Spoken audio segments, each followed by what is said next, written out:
Hey guys, greetings and salutations from sunny Philadelphia. I just want to give you guys a little update on what's going on in the garden, and I want to do a little video, a tutorial actually on what to look for with your poppies, what they look like when they're in different stages. And for that, we're going to start out with the seedlings. A lot of people ask what's a seedling. A lot of people I see posting on Reddit and posting on other groups and asking what's this, what's that, is this a seedling? And a lot of things can look like a seedling, but they can actually be a weed. Here, I'll give you an example right here. You can see these. These aren't seedlings. These are grass. And, it becomes very easy to tell once you have a couple of poppies come up. But here's a couple seedlings right here. You can see there's a baby. There's a piece of grass. Try to get some of this stuff out of here. These are all seedlings right in here. Here, let me get some of this stuff away. As you can see, that's a seedling. That's a seedling right there. That's a seedling. And that's basically how they start out. When they start out, you're just going to see tiny, it's going to be two tiny little red or green spikes on each side, which develop into these leaves, and then you're going to see these leaves come out and start developing. So you're going to have 4 leaves coming out as it grows. And I am looking for a little tiny baby right now, and I do see a couple right here. These are like some extreme examples, but they're not even really great examples. But here's some babies right here that are a little smaller even than what I showed you before. Now, as you can see, you can tell the difference between them and this. That's a weed. That's a weed. There's a weed. These are all weeds. So you want to get them out. And there's a pretty small seedling right there that's actually going to probably make it. But yeah, guys. And then you're going to grow into something like this. That's got the ridges on it. It's got the sawtooth pattern on the leaves. And that's even a little bigger. That one's about the size of a $50. And then as you graduate up, you go to something a little bigger like this. And when the leaves are spread out on this, that's a little bigger yet. That's like the size of like a silver dollar. Silver dollar, $50, whatever you want to call it. But and as you grow up, as you get even bigger, you get something like this. And you can see it really starts to look like cabbage, which is great. That's what you're looking for. It really starts to veg out. That's the veg stage after it gets past the seedling stage. And I would say that the veg stage starts when you have like about 8 sets of leaves. Look at that. I mean, it's always vegging and growing, but you really start to see the difference when you get past the 4 sets of leaves that you have in the beginning. Look at them. They're looking gorgeous, right? So that's the veg stage, and you want to give them a lot of sun. You want to keep them in veg stage for as long as you can, because that's what's going to help you get a really strong root, and that's what's going to help you keep your plants upright once they bolt. Because once they bolt, that's when they're preparing to flower, and that's when they start spiraling up their leaves and growing upward. And I'm going to show you what that looks like, guys. I do have some plants that are bolting, and I'm not sure why, but I think it's because they're getting a little less sun. So my plants get the most sun in the front there, right by the concrete, and right about to where you see the plants kind of level off. Okay, well, I have some back here that I've been growing, and as you can see, they're starting to bolt, and I'm going to show you what I mean. I looked at them the other day and I couldn't believe it. They're actually starting to go upright. See that? See how that's coming out of the ground now? Normally they look like this, where the root is right up against the ground. But now they're starting to go upright on me, and they're actually starting to bolt. So once you start seeing this come up, see that? See that big thing coming up like that? How they're starting to lengthen out and shoot up out of the ground? That's when you know they're bolting, and they're getting ready to flower. I have a bunch of them over here. They're doing the same thing. And these could have been thinned a little more, to be honest with you. And I can do that right now. I don't think it's going to make a difference at this point. But these probably should have been thinned a little more. And they maybe wouldn't have bolted so soon. I'm not sure. This is my first year growing. But, you know, some people will tell you not to thin. Some people will tell you to thin. Well, let me show you the difference.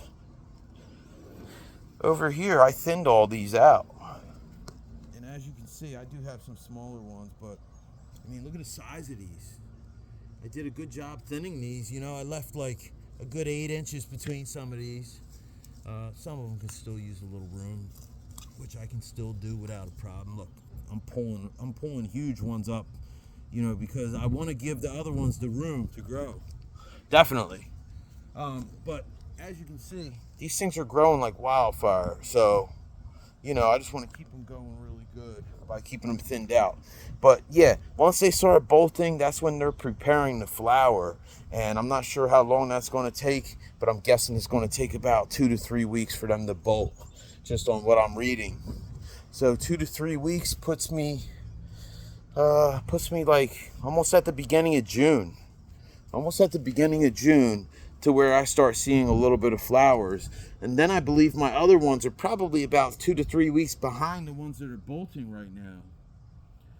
And like I said, I don't know why they're bolting. I don't know. They might have gotten less water down there.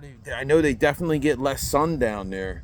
But I'm just happy that my big patch over here, all of this isn't bolting yet, because that would be a disaster. That would mean I would be left with some really small pods. And to be honest with you guys, I'm looking to get some really massive pods, I'm hoping. I don't want to get anything really too tiny if I can help it. But I know I'm going to end up with some tiny. So basically what I'm seeing is, once again, you know, I'm going to repeat some of the stuff I repeated in my last video because it's very important. Try to get your seeds in 5 weeks before the last frost. For me, that was around February 15th. And that wasn't even 5 weeks before the last frost. I think we got our last frost on like April 10th. So it was like 20 days instead of 5 weeks, but it worked out good. I had a nice good sprout because I ended up planting them on a day that I knew it was going to snow, and they got a nice layer of snow on top of them. But once they start sprouting for you, just don't step on them. Try to keep an eye on them. Make sure you don't have anything digging them up like squirrels or anything like that. And just leave them go. You know, if the soil is damp, then they'll be okay. Just don't let the soil dry out completely, and don't waterlog it to the point where you get root rot. Another thing is poppies really like to have aerated soil. You can use a number of things for that. I made a mixture of peat, compost, perlite. I think I put a little pumice in there, a little bat guano I put in there. But I made sure that I tilled very deep with my tiller. If you don't have a tiller, you can do it by hand. There's a lot of ways to do it, but the old-fashioned way is just do it with a spade shovel and chop it up and get deep down in there. You definitely want to have very deep soil that's aerated and ready for them roots to grow down deep, because if you don't, you're just not going to get the size of the poppies that you want to get. So like I said, we're left with a couple that are bolting back in there. You can see they're starting to, they kind of start standing more upright when they're about to bolt. And,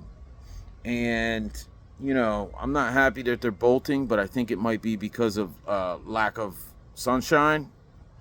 I'm not too sure. I'm reaching out to the community and I haven't really heard back from anybody yet, but I'm hoping somebody will see this video and you know, get in contact with me, because I'm always thirsty for more knowledge on this. Next year I really want to ramp it up and have a little bit more of an organized garden, because as you can see, like, you know, it's cool. I don't mind everything being all over like this, but like everything grew at different times, which is fine, but everything's just kind of disorganized. I really don't have a lot of room to walk. I actually had to kill off some plants just to have room to get in the middle and kind of thin everything out, which, you know, like I said, it's not the end of the world, but still, you know, I'd like to keep as many as I can, and killing them off, you know, hurts me. So but yeah, guys, if you have any questions about poppies, a group I really like is Charlie Poppy's group on poppy growing on Facebook. Opium Gardening 101 is another group that I really like. Another group I like on Facebook is the Dirty Poppy. I think it's still around. I don't know if it got shut down, but I think it's still around. So you can check them out. And that's about it. And as you can see, look, even when they're like a juvenile, their taproot isn't that extensive. It doesn't have that many feeder roots, so it makes it very hard for you to pull this out of the ground. See, look at them feeder roots. They're very tiny. So it makes it very hard for you to just pull this out of the ground and transplant it somewhere else. If you're going to try it when you have very cool weather and it's raining. Get out there and make some holes with your finger really deep. That way you can just stick this in it and slowly put the soil around it. And if it has enough days where the sun's not real hot and it's kind of damp and cool, it might survive. It might just survive. Now I will tell you, I'm going to show you the difference between here, I'm getting rid of this one. This one's just going in the pile over there. But so this is a cluster over here that I transplanted. And what I did is I dug down real deep with the spade shovel. I opened up this hole. I got rid of all the dirt out of it. And once I was done ripping the dirt out of this one and I had a nice empty hole, I went and dug up my poppies where there's hardly no sun, and I put them directly in here, the whole spade shovel full. So what I was left with was this giant clump. And as you can see, like, I have some yellowing, but they are surviving. And once I thin this out, I might only get 3 or 4 poppies out of this total.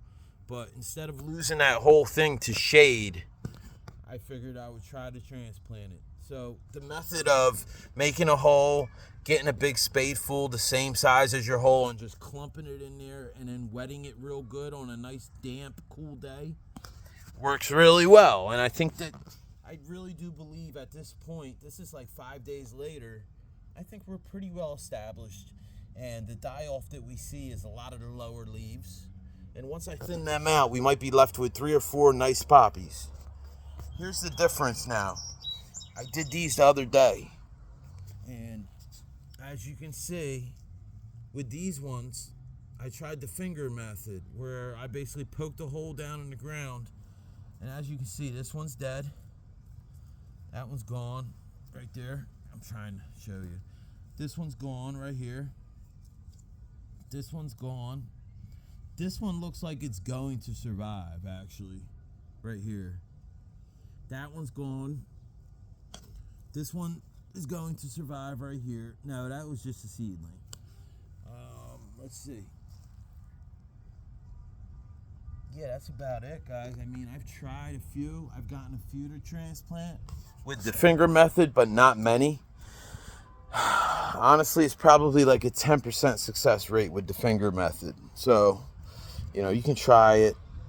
It might work, but most likely you're probably going to have some trouble. Then see, I have some die-offs here, as you can see.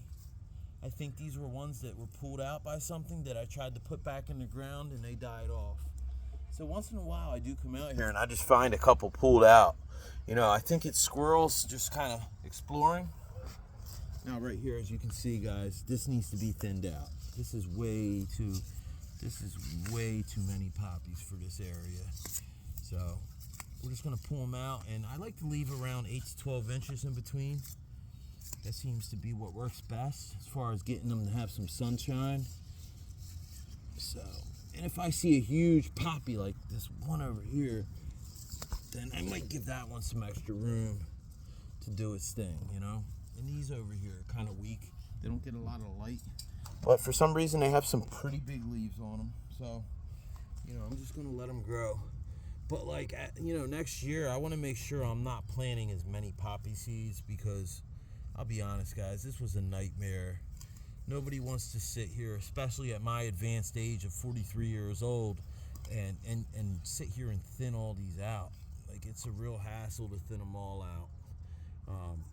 It's not something that even a young man would probably want to do, over and over again. So we're definitely going to try to keep the thinning down to a minimum next year by mixing in a nice amount of sand. mixing in a nice amount of sand. Here comes Maggie. And here's Emmy. There she is. Don't let her in the garden. Come on, Make this her way, go down the girlie. middle. She gotta go down the middle. We're training her to go right down the middle. That's right, girlfriend. So yeah, guys, that's about it for today. I'm gonna leave you a little Emmy. She's a happy She has to girl. go potty. She's a happy little girl. She has to go potty, so we're gonna let her go potty. But that's about it, guys. If you have any questions, let me know, or hit up some of the forums that I mentioned earlier. And I wish you all the best of luck, and I can't wait to show you guys some flowers this year. Once they start coming up, I'm thinking in about 2 to 3 weeks, I'll have some really small ones. And then about 2 to 3 weeks after that, we'll have another big batch. So wish me luck on that, and I wish you luck in your guys' garden. Have a great week.